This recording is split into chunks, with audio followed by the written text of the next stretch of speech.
thank you so much for joining me here. This is like one of the final shows at the Trocadero, so what is it like for Stabbing Westward to be like one of the final bands closing out this historic venue?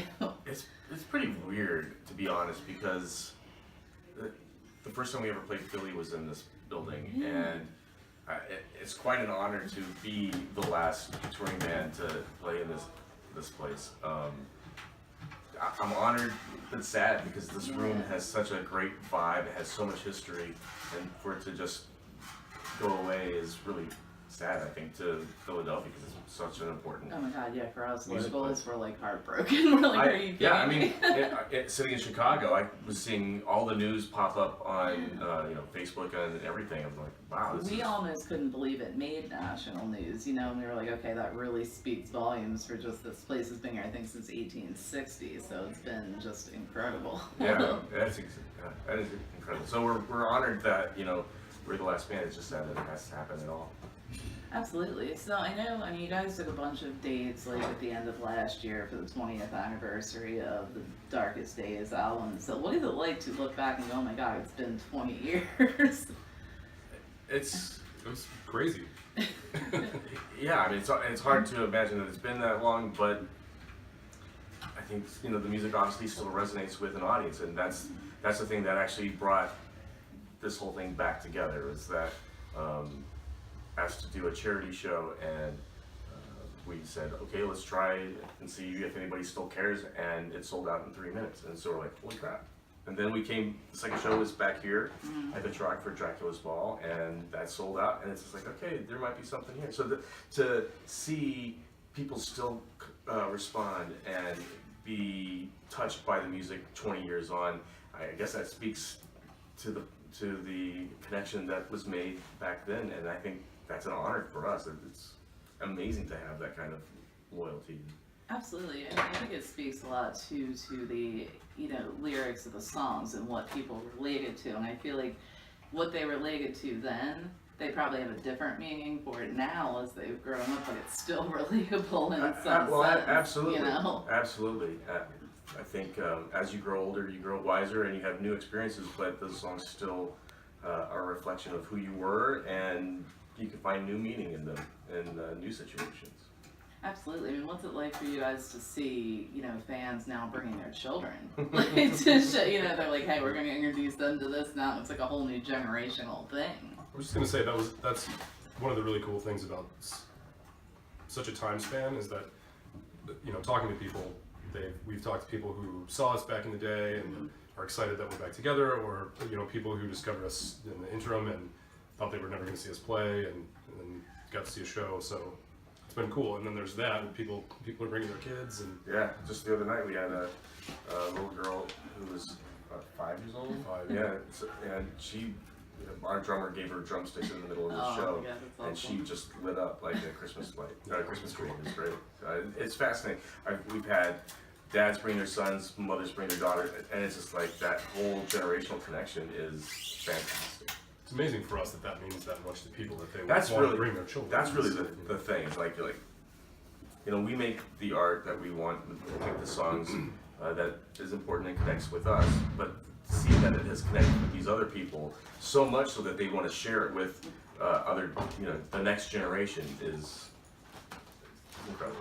Absolutely. You're ever surprised by which songs fans gravitated towards, that you guys have feelings about different ones and the audience going a completely different direction? It's always the ones that we don't want to play.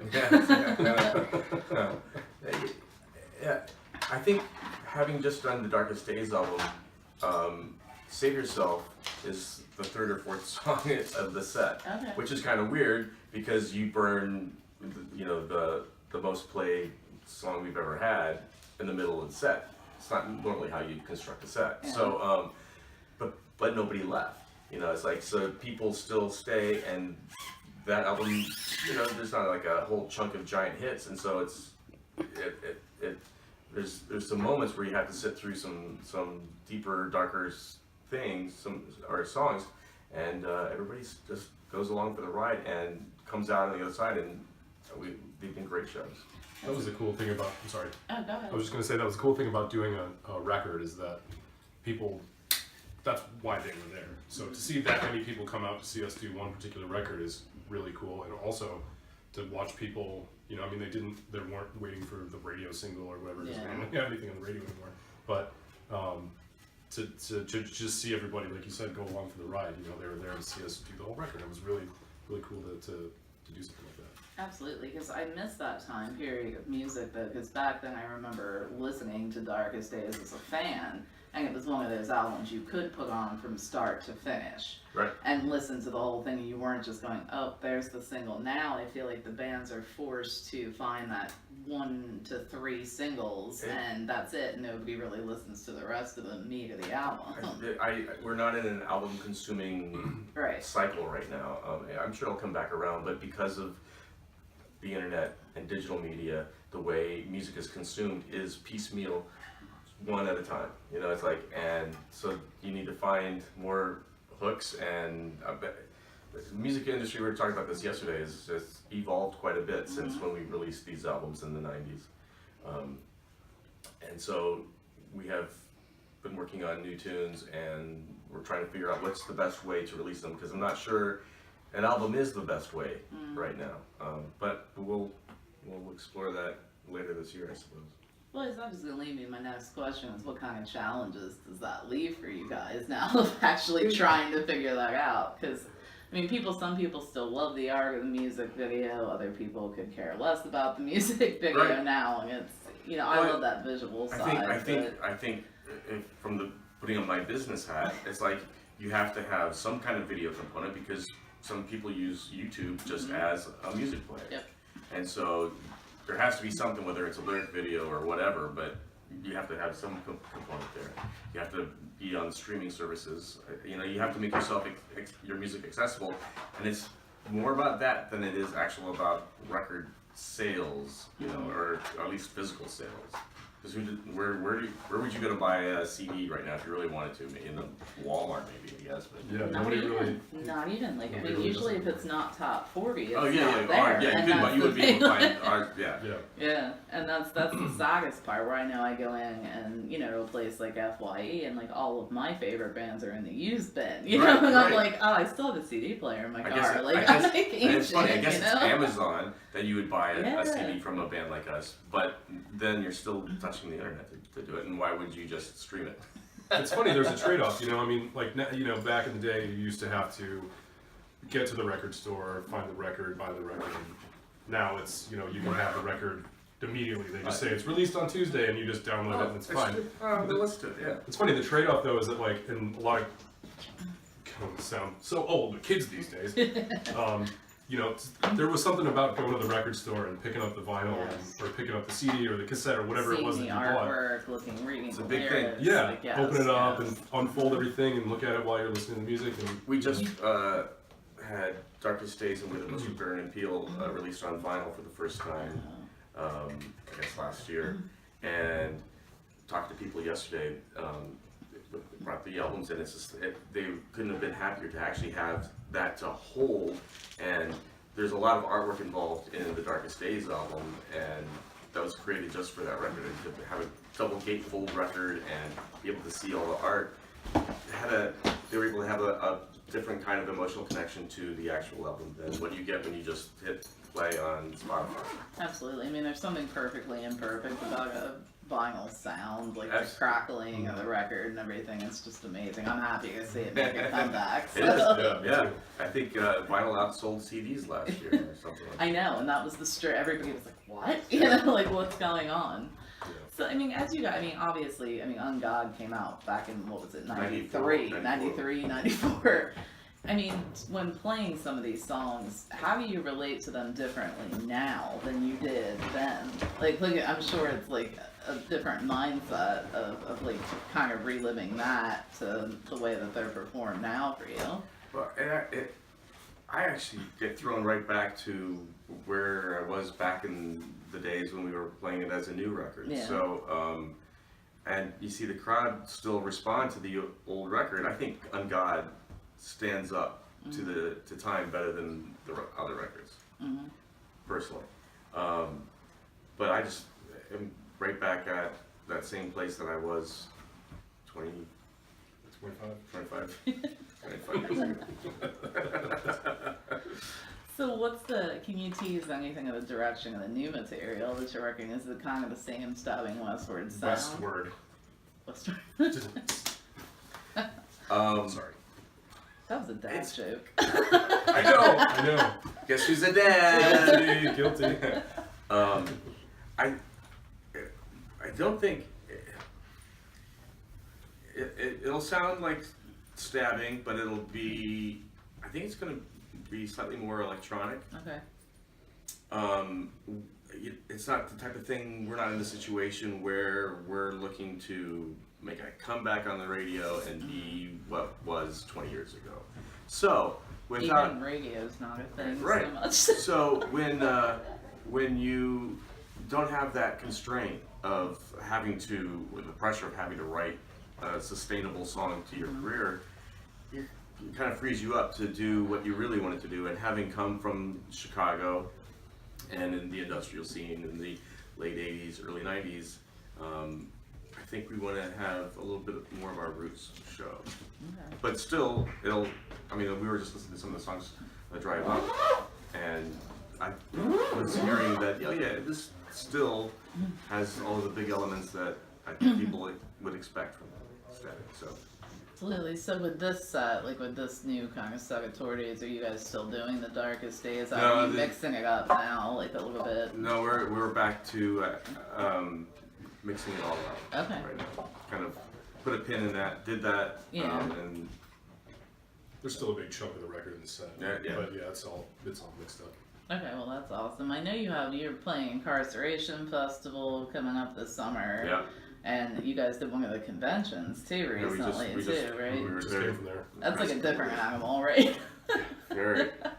We do San Diego Comic-Con every year. I know it's just like entering another world for 3 days and coming out and you're like, what? That's exactly how it is. You walk in, you park your car, and you're in a completely different universe for 48 hours. And it was cool. Everyone was so happy to be there. The thing was put together really well. So it was, everyone was having a good time. It's weird because it's like,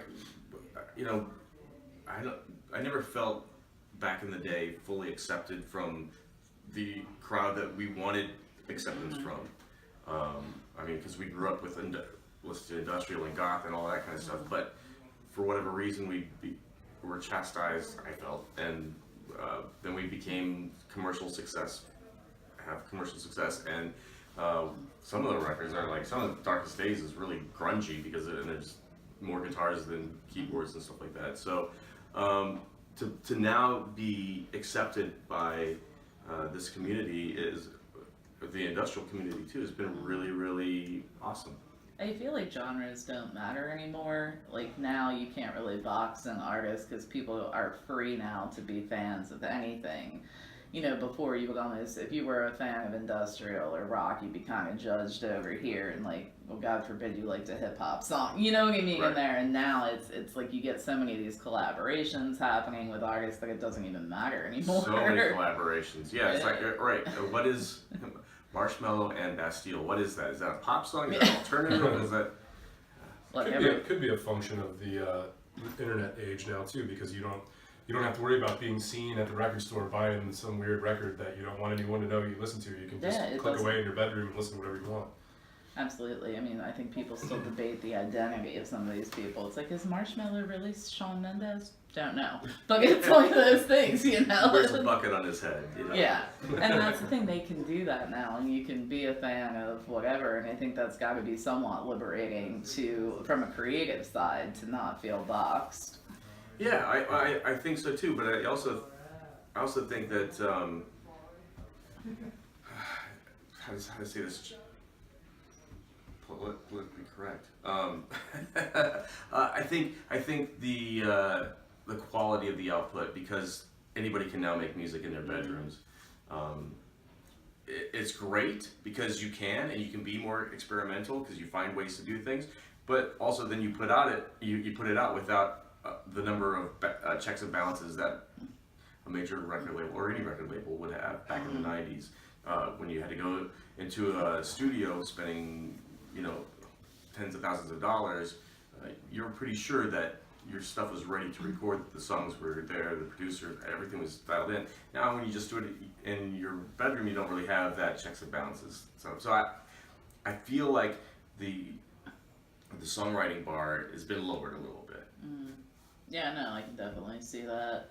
I mean, I was excited to see you guys on a festival date this summer. Do you plan to do some more of that? Yeah, we like to do some more, but we have to let the people that put on the festivals know that we're back, and that people want to see it. So we'll do this one in Ohio, and we'll hopefully have a nice turnout for our set, and we can do more.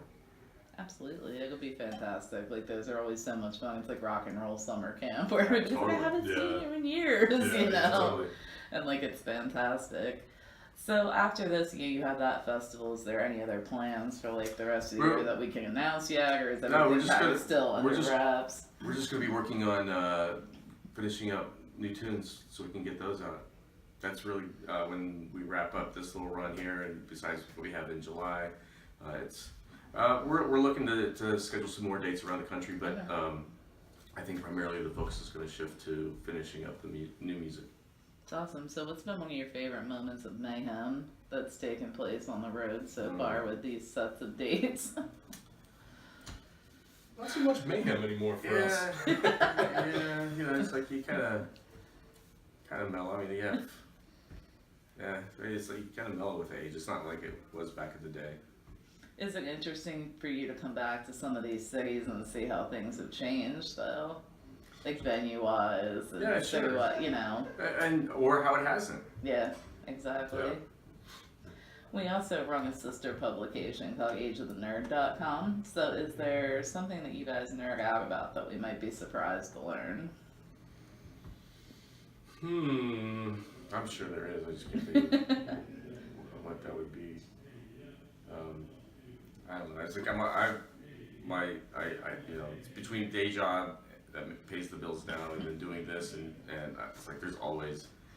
I'm a gear geek. It's just like I'm always trying to figure out, what new technology can I add to help make better music or further my evolution of music creation. Nice. Anything?